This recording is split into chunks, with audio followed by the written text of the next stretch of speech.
हसणं हे उत्तम आरोग्याचं लक्षण मानलं जातं. आपण पेपरमध्ये, सोशल मीडियावर शेतकऱ्याचं चित्र बघतो. कुठंच त्याचा चेहरा सर्व चिंता विसरून निखळपणे हसताना दिसत नाही. 29-30 वर्षाचा तरुण शेतकरी देखील आत्महत्या करताना दिसतो. घरात छोटी लेकरं असताना, आई-वडील, बायको, मुलं असं सारं हसतं-खेळतं कुटुंब असताना ऐन तारुण्यात त्याला इतकं नैराश्य काय यावं? का त्याला समोर असलेल्या उभ्या आयुष्यात एक देखील आशेचा किरण दिसत नसावा? इतका अंधार हा एका दिवसात होत नाही. दरवर्षी पाऊस चालू होण्याआधी शेतीची मशागत करावी लागते. त्यासाठी ट्रॅक्टर किंवा आऊत लागतं. गावात आज 5 ते 10च बैलजोड्या उरल्यात आणि डिझेलचा भाव तर रोजच वाढतोय. मग कसं तरी पैसे जमवून मशागत करतो आणि पाऊस चालू झाला की पेरणी करावी लागते. त्यासाठी बियाणांची खरेदी दरवर्षी करावी लागते. कारण आता जुनं बियाणं चालत नाही. पेरणी केली की 10-15 दिवस पाऊस गायब होतो. मग दुबार पेरणी करावी लागते. त्यासाठी पुन्हा बियाणांची खरेदी. एवढं करून पाऊस लागला तर बरं. किंवा मग जास्त पाऊस लागून पीक कुजलं किंवा वाहून गेलं नाही, तर ह्या वर्षीचं पीक. पाऊस प्रमाणात लागला की उगवलेल्या पिकाला लेकरासारखं जपावं लागतं. सारखं तण काढणं, योग्य वेळी खत देणं, जंगली जनावरांपासून संरक्षण करणं, असं पीक येईपर्यंत. एवढं सगळं केल्यानंतर पीक हाती येतं. मग गावोगावी व्यापारी फिरतात.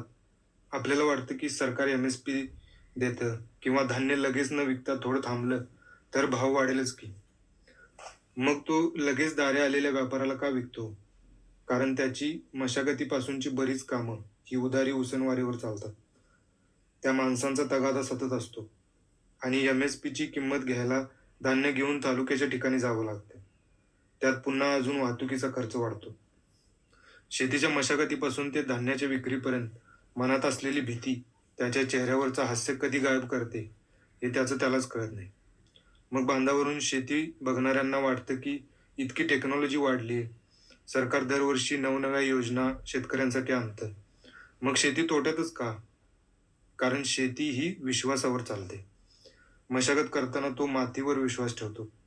पेरणी करताना पावसावर विश्वास ठेवतो आणि आलेलं पीक विकताना तो आपल्या दारी आलेल्या व्यापारावर विश्वास ठेवतो. पण दरवर्षी सगळे त्याला फसवतात. म्हणून तो पुन्हा शून्यावर येतो. पण तो थांबत नाही. दरवर्षी पुन्हा नव्यानं सर्वांवर विश्वास ठेवतो. कारण पुढं काय होईल हे माहिती नसताना आणि हातात काही नसताना सुद्धा तितक्याच जोमानं दरवर्षी राबण्यासाठी कोणती टेक्नॉलॉजी किंवा एखादं सरकारी धोरण कामी येत नाही. त्याचा विश्वासच त्याला कायम सोबत करतो. पण मग हा विश्वास टिकायचा किती दिवस? प्रत्येक संकटाला तोंड देताना तो खचत जातो. त्याची स्वप्न खूप मोठी नसतात. त्याला जग जिंकायचं नसतं. पण त्यानं बघितलेली छोटी-छोटी स्वप्ने देखील तो पूर्ण करू शकत नाही. पूर्ण विश्वासानं, पूर्ण जोमानं पेरलेलं बी ज्यावेळी विकलं जातं, त्यावेळी घरात फक्त भूक आणि गरिबी उरते. त्याच्या मनात खोलवर कुठेतरी रुतलेलं असतं, की मी माझ्या कुटुंबाला सुख देऊ शकत नाही. एखाद्या पक्ष्याचं घरटं जसं एका काडीपासून बनतं, तसंच आपल्या विश्वासाचं देखील असतं. आपण केलेल्या कष्टाचं जर चांगलं फळ मिळालं, तर पुन्हा कष्ट करण्याचा विश्वास आपोआप येतो. पण सुरुवातीपासून प्रामाणिकपणे राबणाऱ्या शेतकऱ्याला असा कधी समाधानाचा क्षण वाटायला येतच नाही. आणि मग त्याचा स्वतःवरचा, आपल्या कष्टावरचा विश्वास उसवत जातो. इतका की हसतं-खेळतं कुटुंब डोळ्यासमोर असताना सुद्धा त्याला जगण्यापेक्षा मरणं सुखाचं वाटतं. पण एवढं टोकाचं पाऊल तो अचानक उचलत नाही. तर वर्षानुवर्षांपासून त्याचा पुन्हा पुन्हा तुटलेला विश्वास त्याला हे करण्यासाठी भाग पाडतो. जर शेतकरी आत्महत्या थांबवायची असेल आणि शेतकऱ्याला पुन्हा निश्चिंतपणे हसताना आपल्याला बघायचं असेल, तर आपण सर्वांनी मिळून त्याचा विश्वास टिकवला पाहिजे. पण तो आता नाही का त्याच्याकडे? तर एका पिढीकडून दुसऱ्या पिढीला शेती कशी करायची एवढंच शिकवलं जात नाही. तर ती शेती करण्याचा विश्वास देखील दिला जातो. तो आपण देण्याची गरज नाही. तो त्याच्या रक्तातच आहे. फक्त तो जसा प्रामाणिक कष्ट करतो, तेवढंच प्रामाणिक आपण त्याच्याशी राहायला हवं.